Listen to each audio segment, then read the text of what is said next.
اس ملک کی فوج کا سربراہ کہتا ہے اپنی پارٹی بدل لو، انٹیلیجنس کا ہیڈ کہتا ہے کہ تم الیکشن نہیں جیتو گے، تو ہم تو خود اپنے پیر پر کھلاڑی مارنے کو تیار ہیں کہ ہم اگر ملک کے پارلیمان میں وہ لوگ نہیں بھیج سکے یا ان کو روکیں جو حقیقی طور پر ملک کے مسائل حل کر سکتے ہوں، تو پھر کیسے ملک چلے گا؟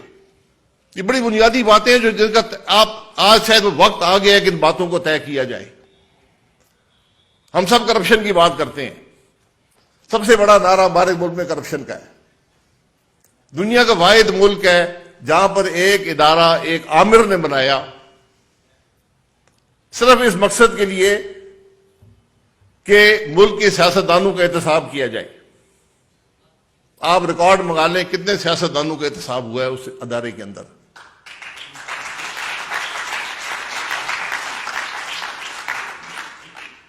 صفر کا انسا یاد آتا ہے، ایک آدمی کا ہوا ہے، وہ جو ہوا ہے سب کے سامنے ہوا ہے۔ اس کا مطلب ہے کہ اس ملک کے سارے 24 سال میں آپ کو کوئی کرپٹ سیاستدان نہیں ملا۔ آج جو ملک کے حالات ہیں اس میں میں خود اس نظام کا حصہ ہوں پچھلے 35 سال سے۔ آپ یقین کریں کہ میں آج اگر مجرم نہیں تو اپنے آپ کو ملزم ضرور محسوس کرتا ہوں۔ اور ہم سب جو اقتدار میں رہے ہیں، چاہے سیاست میں ہوں، چاہے فوج میں ہوں، چاہے جوڈیشری میں ہوں، میڈیا میں ہوں، یہ وہ لوگ ہیں جو ملک کے معاملات پر اثر انداز ہوتے ہیں۔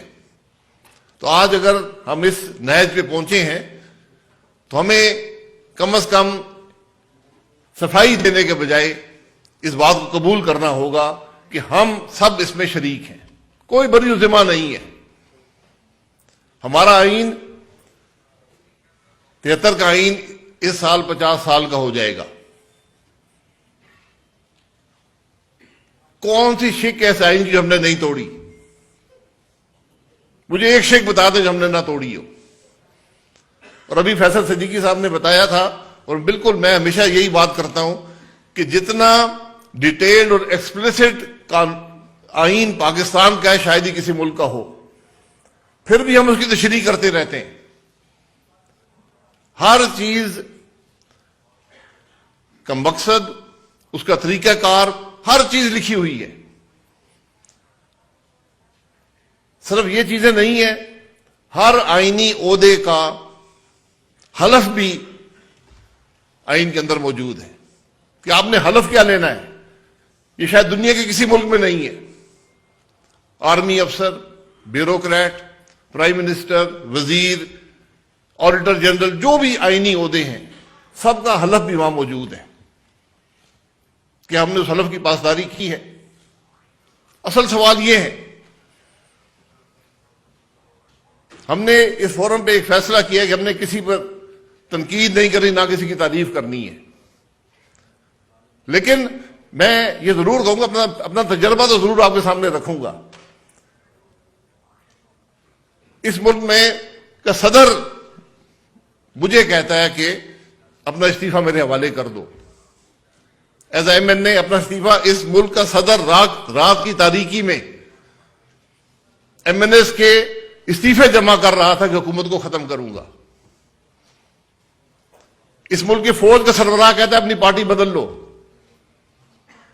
انٹیلیجنس کا ہیڈ کہتا ہے کہ تم الیکشن نہیں جیتو گے۔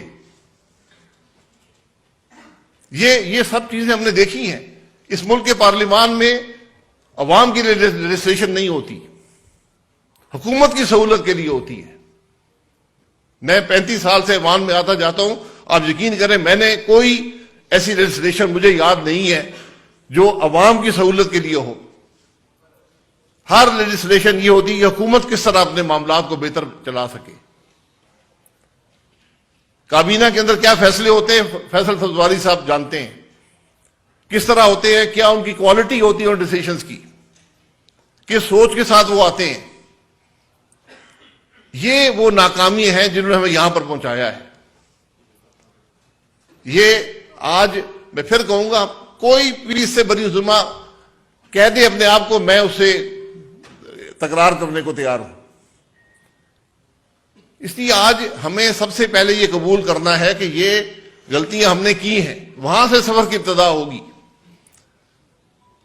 اور اگر ہم بات کرتے ہیں کہ اس کا حل کیا ہے، حل سب سے مشکل چیز زندگی میں، آپ کاروبار بھی کرتے ہو تو کاروبار بھی چلا رہے ہوں اور اس کاروبار کے اندر چینج بھی امپلیمنٹ کر رہے ہوں، اس سے مشکل کوئی زندگی میں کام نہیں ہوتا۔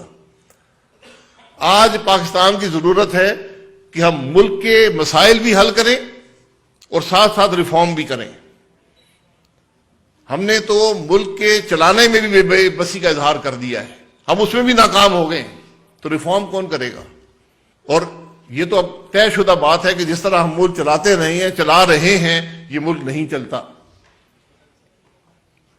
اس لیے ابتدا کہاں سے ہوگی حل کی؟ حل کی ابتدا آئین سے ہے، کوئی اور راستہ نہیں ہے۔ اگر ہم آئین کے مطابق ملک کو نہیں چلائیں گے تو ملک نہیں چلے گا۔ یہ بنیادی بات ہے، جب تک ہمیں یہ سمجھ نہیں آئے گی اس معاملے کا کوئی حل نہیں ہے۔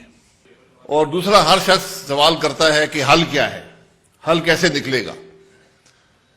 یہ ایک ایسا سوال ہے جس کا جواب کم از کم جو میرے پاس ہے وہ آپ یہاں پر سن چکے ہیں کہ اس کا جواب کیا ہے، لیکن اس سے پہلے میں چند باتیں اور ضرور کر دوں گا کہ، اور یہ میرے بھائی مصطفیٰ نواز صاحب اکثر کرتے ہیں کہ معیشت کا تو نہیں پتا کہ دیوالیہ ہو گیا ہے یا نہیں، لیکن سیاست کا ملک میں دیوالیہ ہو گیا ہے۔ یہ بنیادی خرابی ہے، یہ آج ملک کی بنیادی خرابی ہے، کیونکہ جو کچھ ہم آج سہ رہے ہیں، جو کچھ آج ملک میں ہو رہا ہے، یہ اس گورنمنٹ کی یا اس سے پچھلی گورنمنٹ کی یا اس سے پچھلی گورنمنٹ کی بات نہیں ہے، یہ اس سے پچھلی گورنمنٹ کی بات نہیں ہے۔ یہ ایک تسلسل ہے غلط فیصلوں کا، یا فیصلے نہ کرنے کا، یا سیاست میں مداخلت کا، یا آئین توڑنے کا، جو آج انتہا کو پہنچا ہے۔ ہمیں اس بات کو قبول کرنا ہوگا، اس بات کا اعتراف کرنا ہوگا۔ آج ہمارا نوجوان مایوس ہے۔